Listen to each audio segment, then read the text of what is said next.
Hello दोस्तों, जैसा कि आपको पता है कि 2 दिन क्लासेस बंद रहा है, तो आप लोगों के साथ ये समस्या हो गई कि ये कुछ क्वेश्चन बना रहे थे तो आपको प्रॉब्लम हो गया था। तो आपने बोला कि सर ये क्वेश्चन सॉल्व कर दीजिए, तो मैं सॉल्व करके आपको अभी चैनल पे दे रहा हूँ, आप यहाँ से देख सकते हैं। ठीक है, हम लोग पढ़ रहे थे फाइनल अकाउंट विद एडजस्टमेंट, और उसमें 14 नंबर क्वेश्चन में आप लोगों को प्रॉब्लम आया था, तो इसी को मैं सॉल्व करता हूँ। पहले एक बार क्वेश्चन पढ़ लेता हूँ। क्वेश्चन दिया हुआ है कि ट्रायल बैलेंस दिया हुआ है, रामलाल का ट्रायल बैलेंस दिया हुआ है। देखिए ये एसके सिंह बुक के बुक से है, क्वेश्चन नंबर 14 फाइनल अकाउंट का एडजस्टमेंट के साथ वाला। ठीक है, तो ट्रायल बैलेंस दिया हुआ, ट्रायल बैलेंस के नीचे जो है आपको दिया हुआ है कुछ एडजस्टमेंट। तो ट्रायल बैलेंस नॉर्मली जो दिया हुआ है उसको हम एक बार देखेंगे, जब बनाएंगे तो एडजस्टमेंट पढ़ लेते हैं क्या क्या। तो बोला स्टॉक ऑन 31 मार्च 2018 अमाउंटेड 59,500। ये आपको पता है ये क्लोजिंग स्टॉक है, इसका ट्रीटमेंट हम बहुत पहले से करते आ रहे हैं। ठीक है, डिप्रिसिएशन लगाना है प्लांट एंड मशीनरी पर at 5% and land and building 2%, ये भी हमने कर रखा है पॉइंट।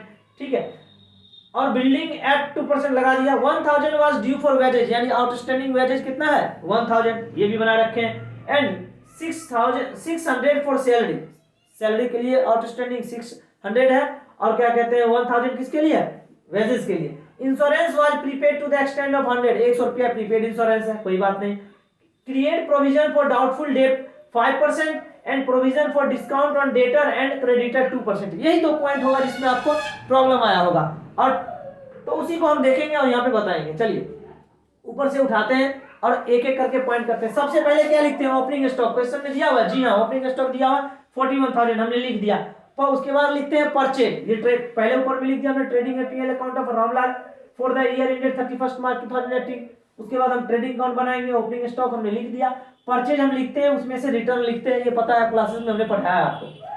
तो लेस करके हमने लिख दिया।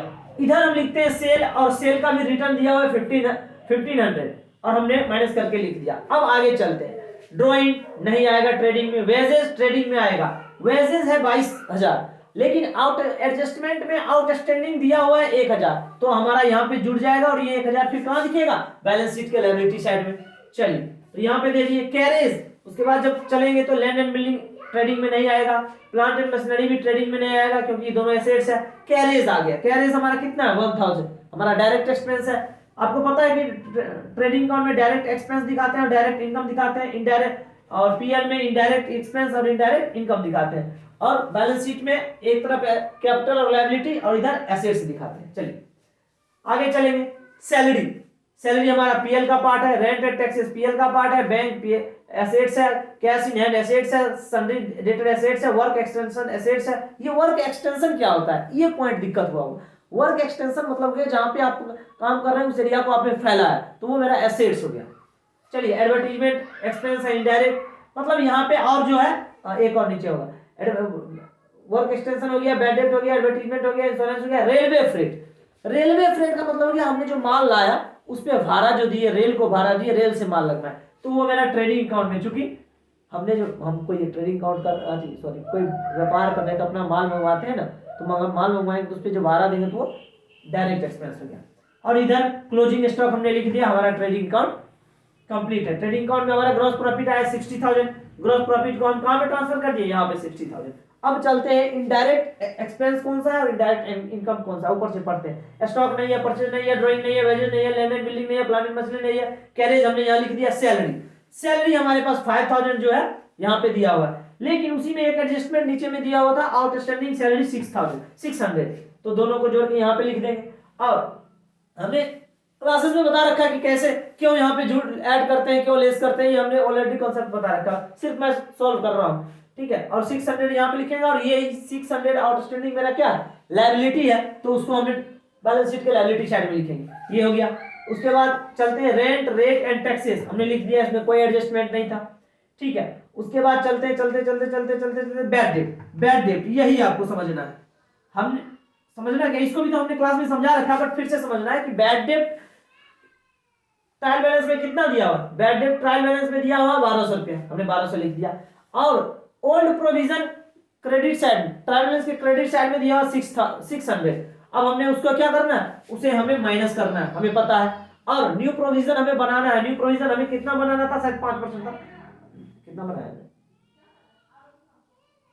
5%, तो उसका न्यू प्रोविजन कितना आता है सॉरी,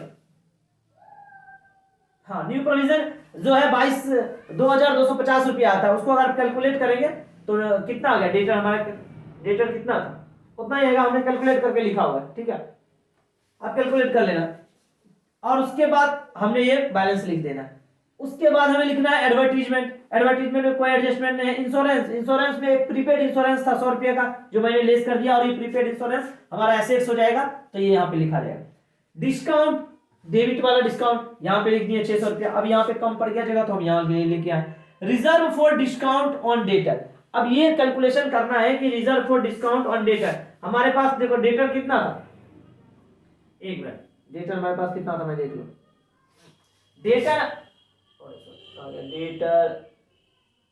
डेटर हमारे पास debtor debtor debtor debtor debtor debtor trial balance कहाँ गया, debtor debtor debtor debtor debtor bad debt bad debt bad debt debtor debtor कहाँ गया, bad debt advertisement insurance drawing land and building sundry debtor 45,000 का हमारा debtor था, trial balance में debtor था।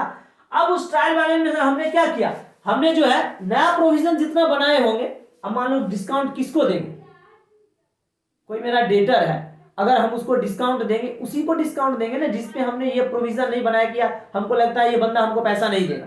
मान लेते इसमें क्या था 2,250 रुपये का जो नया प्रोविजन बना है, ये माइनस करके ये 2,250 रुपये वाला जो डेटर है, इस पे तो हम ऑलरेडी प्रोविजन बना रखे हैं, लगता है ये पूरा पैसा हमको, ये पैसा हमको नहीं देगा, तो इस पे हम इसको डिस्काउंट फिर क्यों देंगे, जब ये हमको लग ही गया कि ये मुझे पैसा देने वाला नहीं तो उसको डिस्काउंट थोड़ी देंगे, तो हम माइनस कर देंगे। माइनस कर देंगे तो ये 750 हो जाएगा, ये 42,750 हो गया। उस पे हमको 2% हमने ये निकाला है, उस पे हमने 2%, इसका अगर आप 2% निकालते हैं 2% तो यही अमाउंट निकलेगा, ठीक है।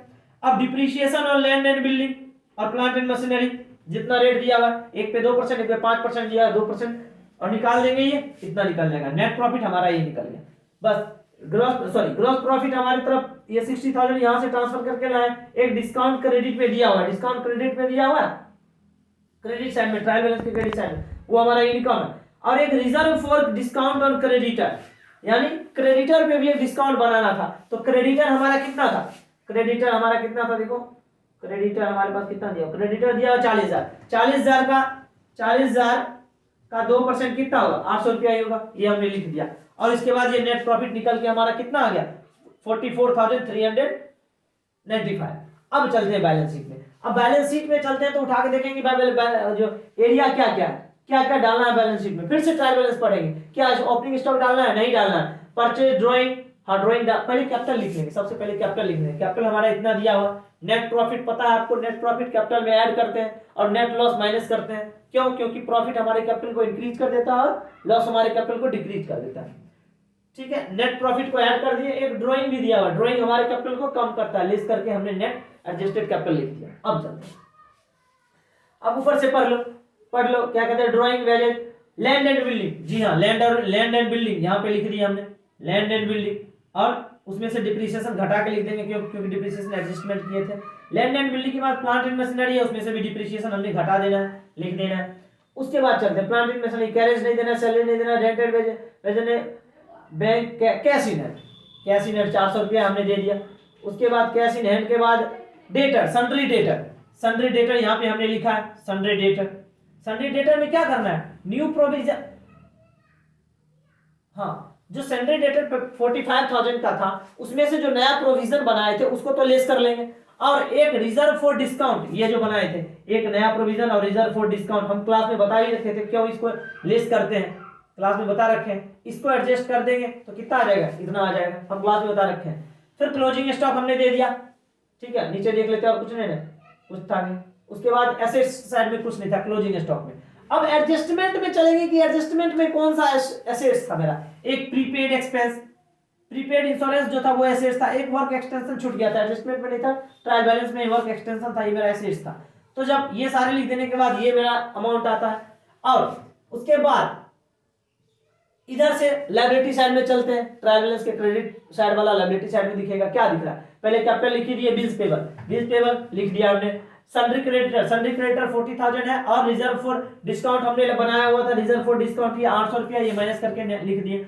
अब हमें एडजस्टमेंट में चलेंगे, आउटस्टैंडिंग वैल्यू और आउटस्टैंडिंग सैलरी मेरा क्या है, लायबिलिटी है तो यहाँ पे हम 1600 लिख देंगे, जब लिखेंगे तो मेरा बैलेंस शीट मैच कर जाएगा। यही था, सिर्फ इश्यू अगर आया होगा तो इसी में आया होगा कि आपको reserve for discount on creditor और reserve for discount on debtor का ट्रीटमेंट और एक वर्क एक्सटेंशन हो सकता है आप लोग को समझ में नहीं आया होगा, क्योंकि ये वर्क एक्सटेंशन अभी तक क्वेश्चन में नहीं आया था, फर्स्ट टाइम आया है, इसीलिए आपको समझ में नहीं आएगा। वर्क एक्सटेंशन मेरा जो है एसेट्स है कि हमने वर्किंग एरिया को बढ़ाया है, उसके लिए एक्सटेंड किया है, तो वो मेरा एसेट्स है। आई होप आपको क्लियर हो गया होगा। अगर कोई डाउट है तो क्लास में पूछ लेना यार। और जो हमारे नए स्टूडेंट है, अगर हमारे चैनल पे नए आए हो तो यहाँ पे भी आप पूछ सकते हैं, कमेंट में भी पूछ सकते हैं, मैं बताऊंगा। और अगर आपको नए हैं तो हमारे चैनल को सब्सक्राइब कीजिए, और भी वीडियोस ऐसे आते रहेंगे देखने के लिए। तब तक के लिए धन्यवाद।